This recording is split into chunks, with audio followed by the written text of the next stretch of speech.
Ideally, what we are creating, what we want to do in this webinar is to look more at the finer levels of the manifesting process, because at this point, we all know about envisioning wealth or making vision boards or, picturing ourselves wealthy or picturing what we would buy or how we would use a lot of good wealth. And that's great. And that's from a mental point of view, the mind, the thinking level of the mind.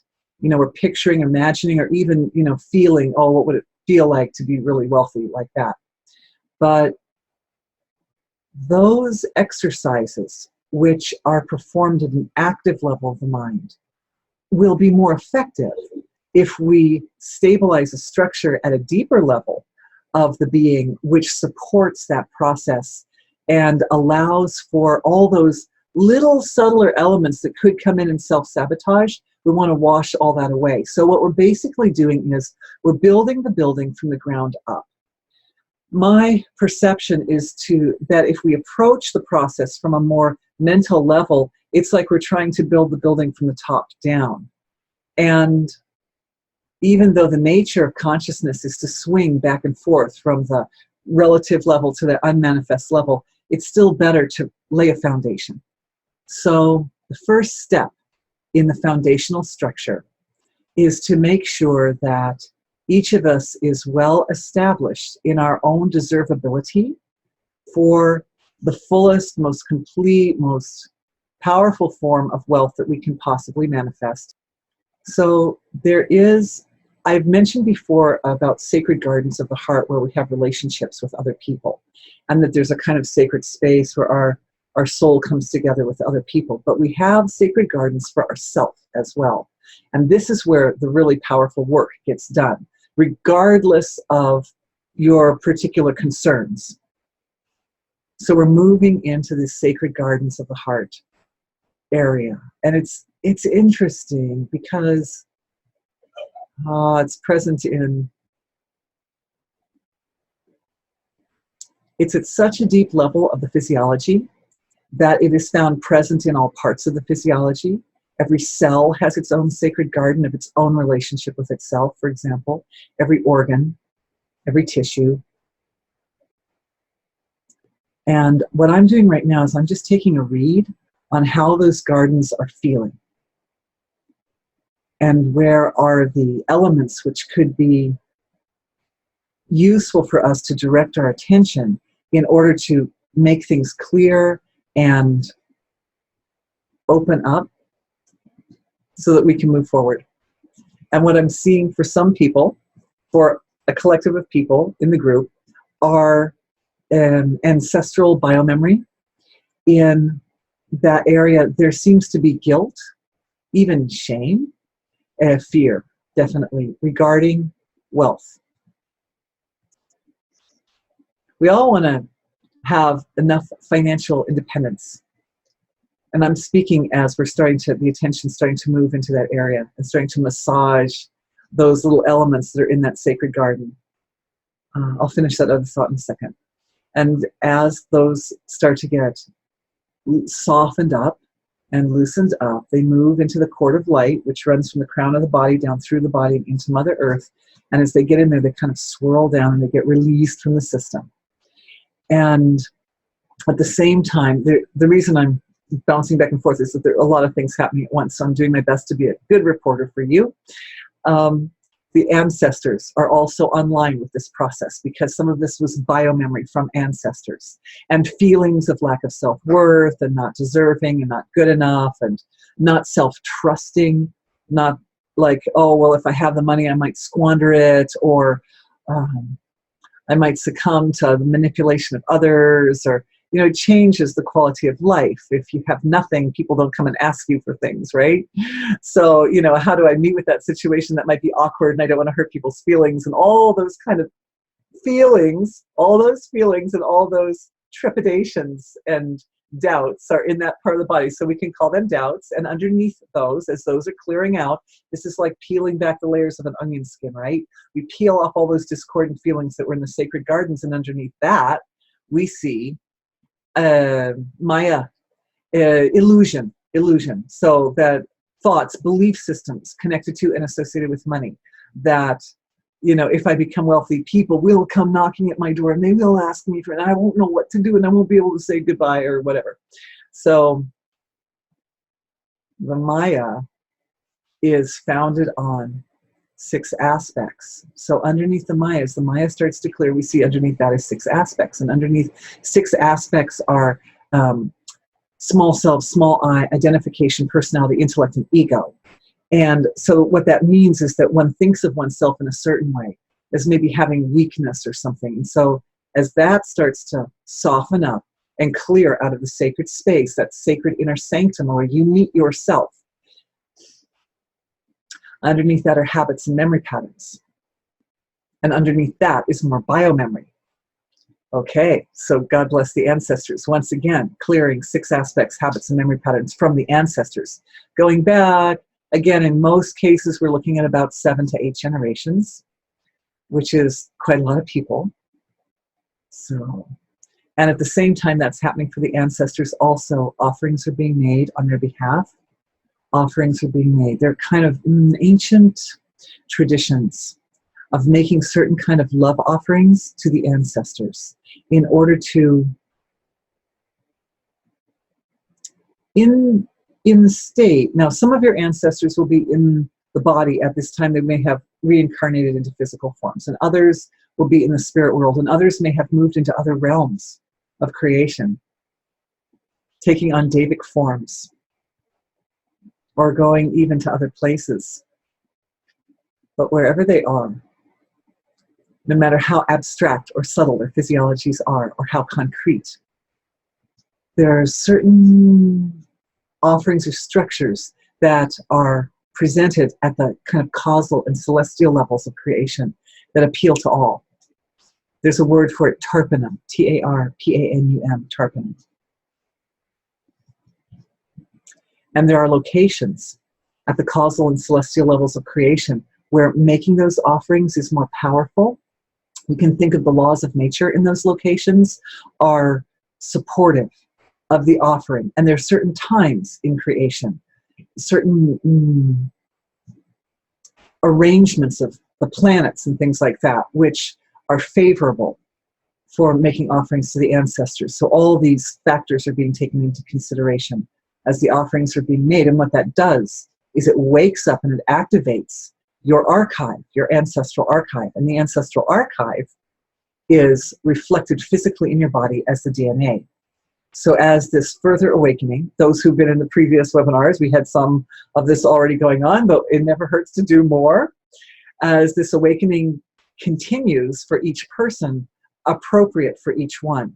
So what this means is there are areas of the DNA that had been sleepy that are getting woken up. And all of this is for the purpose. We're coming back to the foundation of the building or the castle of wealth that we're creating here.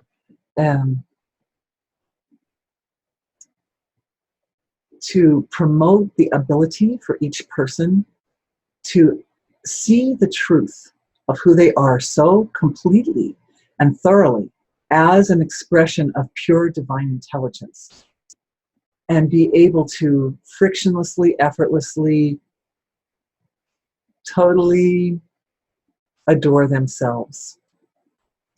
Totally adoring yourself, each person, to be able to move in. And I know that for some people, that is going to bring up some little flags. It'll bring up some little things because they're old habits. We have to clear some more habits of not loving oneself and feeling like being vain is like a terrible thing. And, you know, I remember my parents telling me that back in their day, vanity was considered like the greatest sin that a parent could allow their child to experience or something. But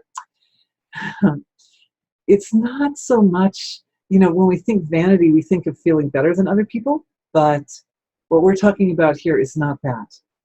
What we're talking about here is the ability to, right, there we go. We're connecting back for some of you into earlier parts of this lifetime.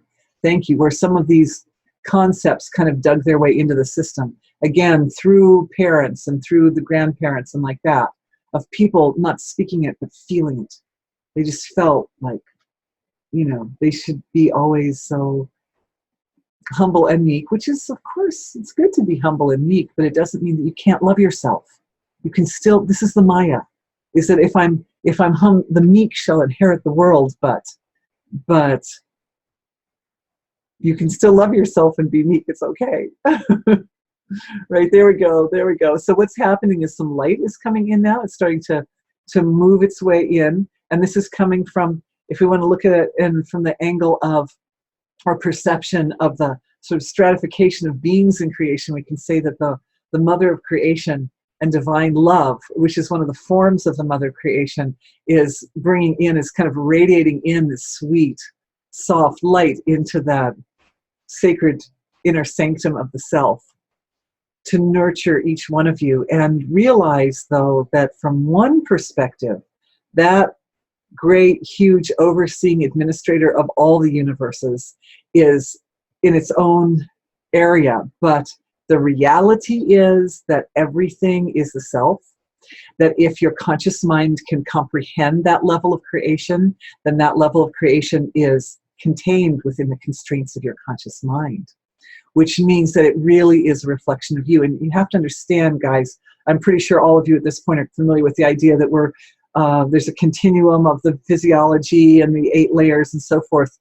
At these 4 abstract layers of creation, the quality of reflectivity or reflectiveness is paramount, particularly when you get down to the celestial level. Everything totally reflects everything else, which is one of the areas I'd like to talk about with regards to how we can utilize that law of nature to multiply our intention in the manifesting process at a really fine level.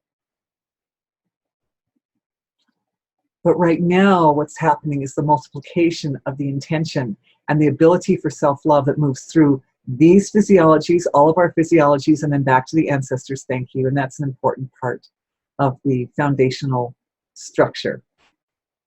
Beautiful, everybody. Beautiful. And that light just continues to flow, and it continues to reflect off of every particle of creation. Very good, until it moves up to the greatest, most hugest levels of creation. And what's happening as a result of that is a increase of information for the intelligences within your body at this celestial level of creation, who are responsible for taking care of you, who are responsible for the manifesting process. Because what happens at this fine level of creation is, it's of your being, of your physiology, is it sits at the edge between that which is not manifest, and then it's right to the edge of what begins to start manifesting right there.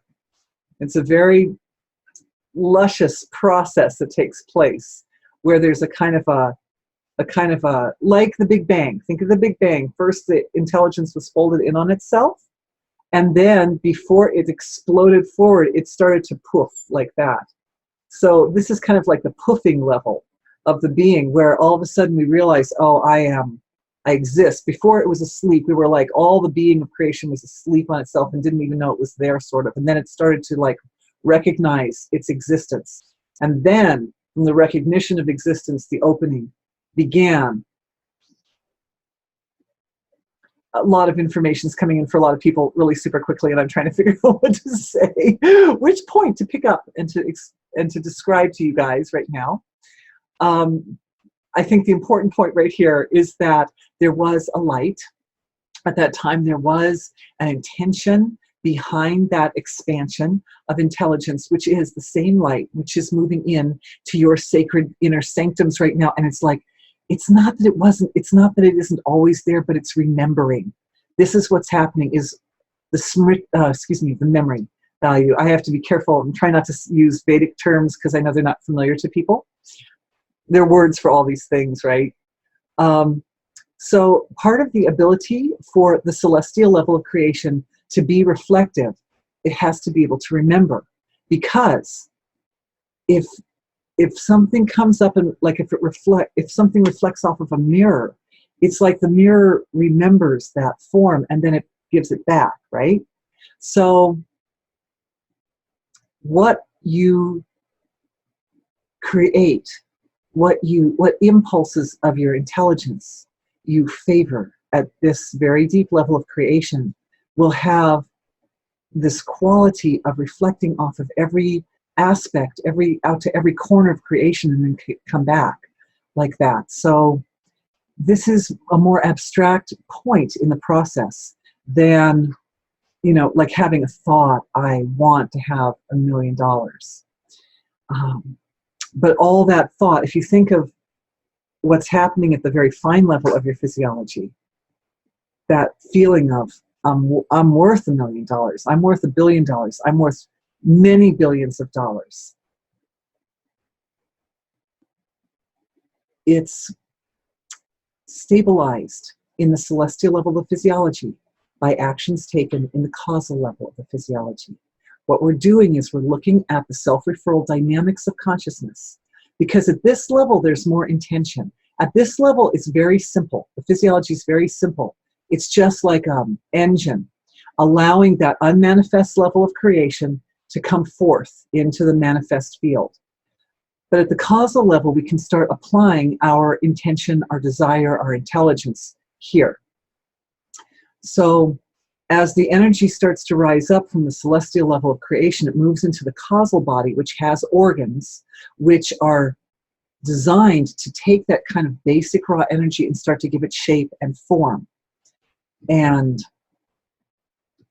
the seeds of infinite wealth are found still at the celestial level. So it starts up as a little seed. And what we're going to do is, I'm just looking into everyone's physiology here. We're going to do another little bit of healing work. And I'm a little bit uncomfortable, sorry. I've got pillows under me here. I'm just going to move this back, sorry. So just take a second. I'm moving the table and 2 cameras at the same time, and I hope nothing's going to collapse. Okay, that's a little better. Thanks. I'm a little more comfortable. Okay.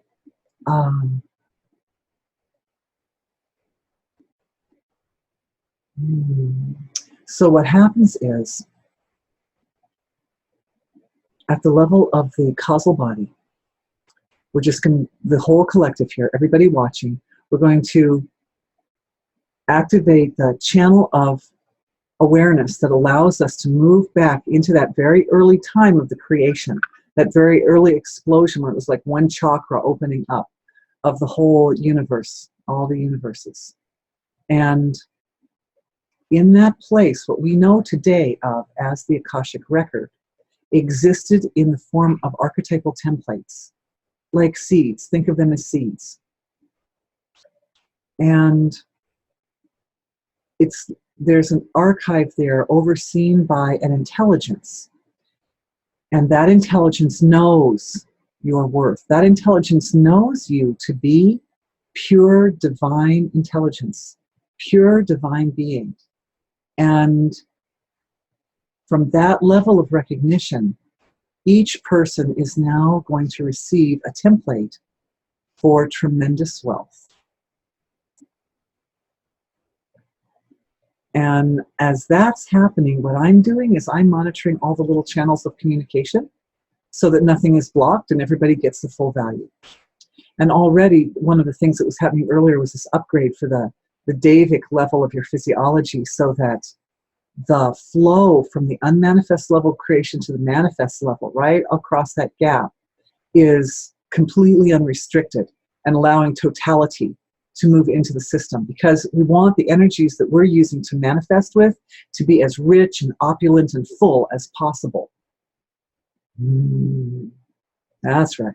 Good, good, good. So it's likely that as you receive this template, that it's possible that you will actually feel it as an energetic form or signature, particularly for those of you in today's audience. I know my beautiful healer people who are with me today and who are used to feeling, reading energy forms and subtle energies.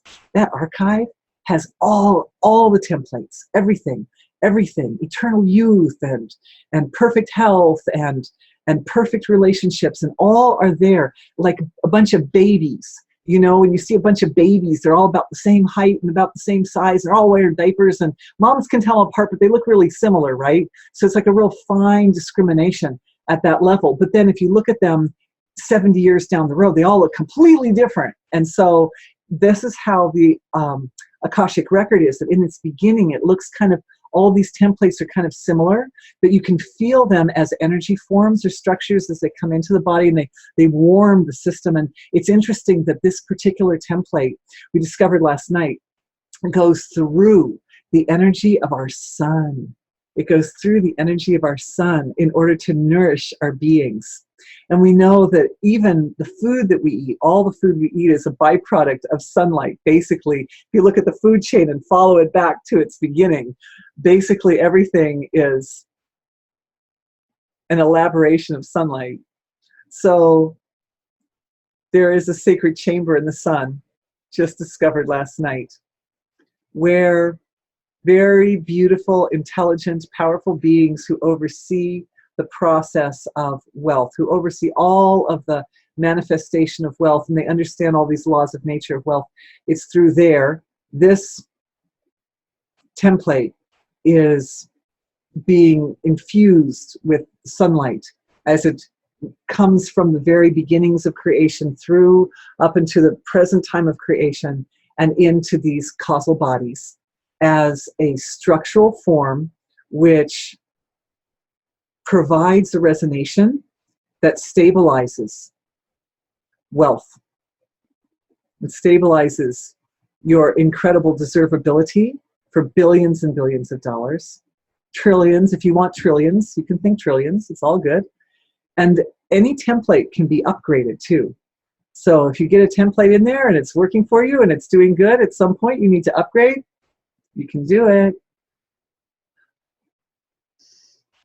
And just feeling it, and just watching it as it's moving through everybody's physiologies and clicking in. Now, the next thing is we want to really get these templates stabilized in the physiology. So there are a couple of steps that we want to take here. One is in your cord of light, and some of you have done this with me in previous webinars, so we'll just do a check for everybody who's done it before and just a quick for everybody just to stabilize it for those who haven't. In this cord, which is partly the eliminative structure of the healing mechanism, the imbalances, discordant feelings and stuff will go in there and swirl down and go back to Mother Earth. But 1% of that inner cord of light is the inner compass, which aligns you with your highest potential.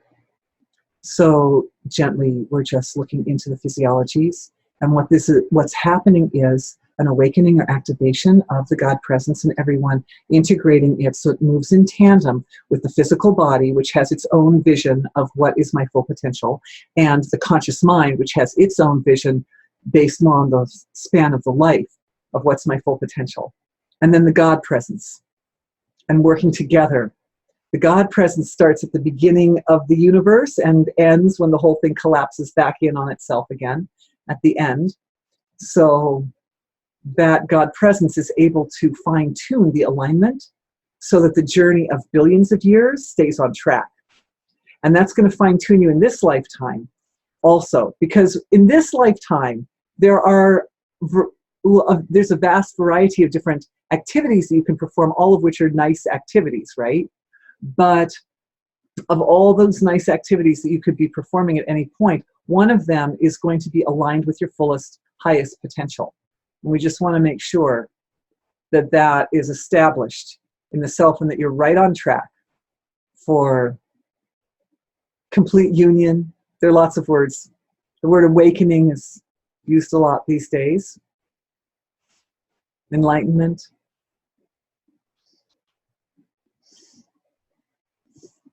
And again, what's happening is for some people seems to be ancestral. Seems to be we're going back to ancestral and kind of reestablishing for some of the ancestors what is on track really. And it's interesting because there are environmental influences that appear to be good, like comforting or medicinal or nourishing or something, and they're not necessarily aligned. There can be like false, I think false starts or something. So we're clearing these the mother of truth is present in everybody's inner compass right now. And she's establishing a truth matrix for everyone in their inner compass. So that in their court of light, so that it's very, very clear, there are no doubts. This is like a tool. The more you use it, the more powerful and useful it becomes to you. It becomes for you. And same with the template, that you refer back to it. It has an energetic structure in your being. And by valuing that and honoring it and reflecting back on it, it makes it stronger, and it makes the muscles of your conscious mind and the more manifest levels of your being, it's like an exercise. It makes that part of your being more capable of moving through the spectrum of your reality, from unmanifest to manifest, whether we do it this way or this way. It's the same story. We start to get used to that movement and being able to move at will, like an instrument, musical instrument, and you add a few notes at the bottom of the range, you add a few notes at the top of the range,